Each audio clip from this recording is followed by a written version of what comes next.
ආයුබෝවන් යාළුවනේ. පෝලන්තේ මේ වගේ හිම වැටෙන සීතල දවසක සිතටයි ගතටයි දෙකටම ඕන කරන්නේ ලංකාවේ රහට හදපු උණුසුම් කෑම වේලක්. ජීවිතය කියන්නේ මේ වගේ පුංචි පුංචි දේවල් වලින් ලබන සතුටට නේද?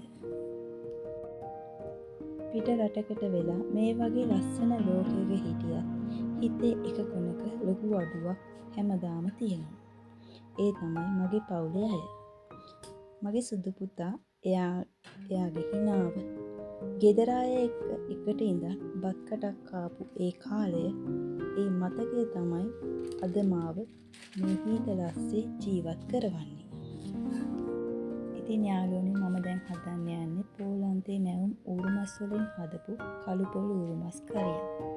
ඉතින් ඔයාලත් බලන් ඉන්න කොහොමද මේක හදාගන්නේ කියලා.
ඇත්තටම සුදු ලුණු ඉඟුරු බෙදෙද්දි මාරම සුන්දරක ඉන්නේ. මට ඉතින් මතක් වෙන ලංකාවේදී අපේ අම්මත් මේ විදිහට මේ මස් කරිය හදනවා. ඉතින් ගොඩාක් අඩුපාඩුකම් තියෙනවා. මොකද අපිට මෙහි මැටි වලන් දරලි ඒව නැති නිසා. ඒ වුණාට ඒ රසය අපේ අම්මගේ රසය මට තාමත් මතක් වෙනවා. රසට අපිට මේව හදලා දෙනවා අපි පොඩි කාලේ ඉඳන්. ඉතින් අද අම්මවත් මතක් වෙනවා මේ මස් කරිය වෙනකොට. මොකද එයා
මේ තමයි මගේ පුංචි කුස්සිය. මම හරිම ආසාවෙන් තමයි මේ වීඩියෝ කරන්නේ. ඉතින් ඒකෙන් ලැබෙන තෘප්තිය කියලා නිම කරන්න බෑ.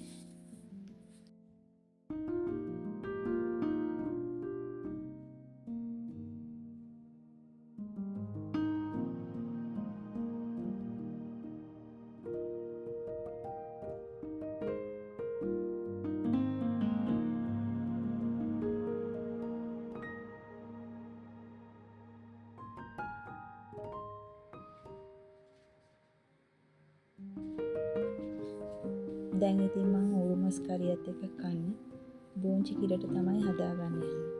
ඉතින් මොකද මෙහි නැවුම් බෝංචි ගන්න විදියක් නැහැ. පීස් කරපු බෝංචි තමයි තියෙන්නේ. සමහර අදාළ මෙහි පොලක් තියෙනවා. එතකොට බෝංචි ගන්න පුළුවන්. ඒත් මේ සීතල කාලේ හින්දා මේ දවස්වල පොල වහලා තියෙන්නේ. ඉතින් දැන් තියෙන්නේ ගොඩාක් මෙහි තියෙන පීස් කරපු වලදී තමයි. ඉතින් අපි ඒකෙන් තමයි ඉතින් හදාගන්නේ.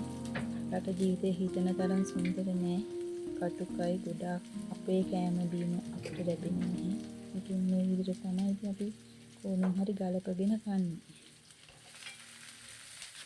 අපි බලමු දැන් මේ බෝංචි කරිය හදාගන්න විදිය.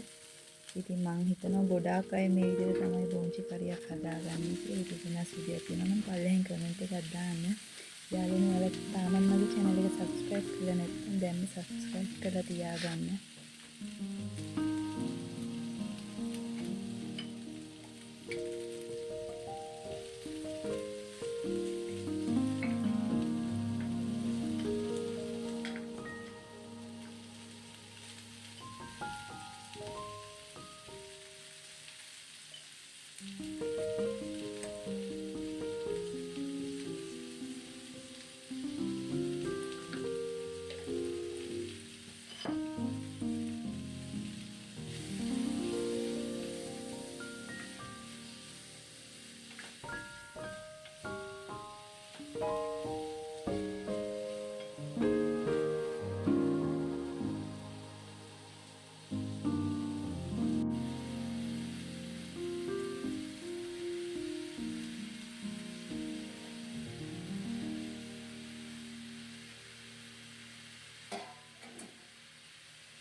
දැන් මගේ උරුමස් එක හොඳ පාටට හැදීගෙන ඉන්නේ. හරිම සුවඳක් එන්නේ. ඒ සුවඳට බඩගින්න දෙගුණ තෙගුණ වෙනවා. ඉතින් ඔයාලත් හදලා බලන්න මේ විදියට.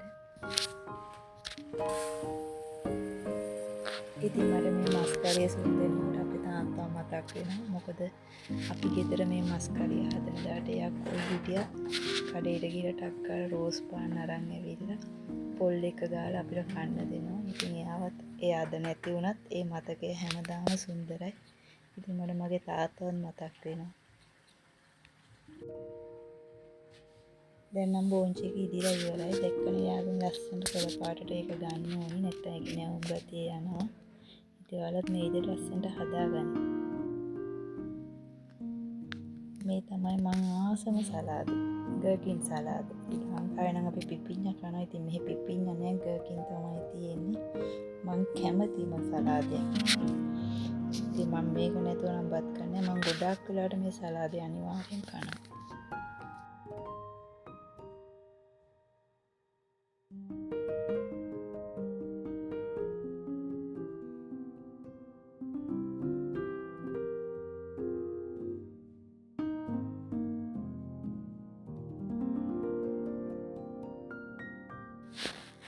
ඉතින් යාළුවනේ මේ මගේ පළවෙනි වොයිස් කට් වීඩියෝ එක. ඉතින් මට කලින් මේ වගේ අත්දැකීමක් නැහැ. මම බලාපොරොත්තු වෙනවා ඔයාලගේ මේ වීඩියෝ එක බලලා ඔයාලගේ අදහස් කමෙන්ට් කරන්න. channel එක subscribe කරලා නැත්නම් ඒක කරන්න අමතක කරන්න එපා. මේ වීඩියෝ එක හොඳ නම් like කරලා share පාරක් දාගෙන යන්නත් අමතක කරන්න එපා.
ඉතින් යාළුවනේ මෙහෙනම් පුදුම සීතලක් තියෙන්නේ. තාමත් හිම වැටෙනවා.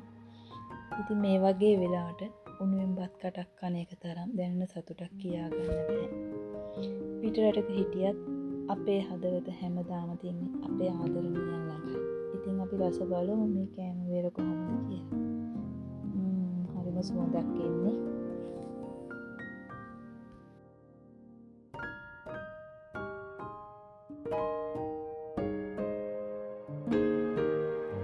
දැන් කන්නයි හදන්නේ. ඉතින් ඔයාලත් හදලා රස බලන්න මේ විදියට. ඉතින් තවත් ලස්සන දවසක අපි හමු වෙමු මේ වගේම වීඩියෝවකින්. හැමෝටම සුබ දවසක්. මගේ වීඩියෝ එක බලා සිටියට හැමෝටම ස්තුතියි. අමතක කරන්නේ නැතුව subscribe කරලා like පාරක් දාලා share පාරක් දාන්න. ඊන් එන්නම් යාළුවනි සුබ දවසක්.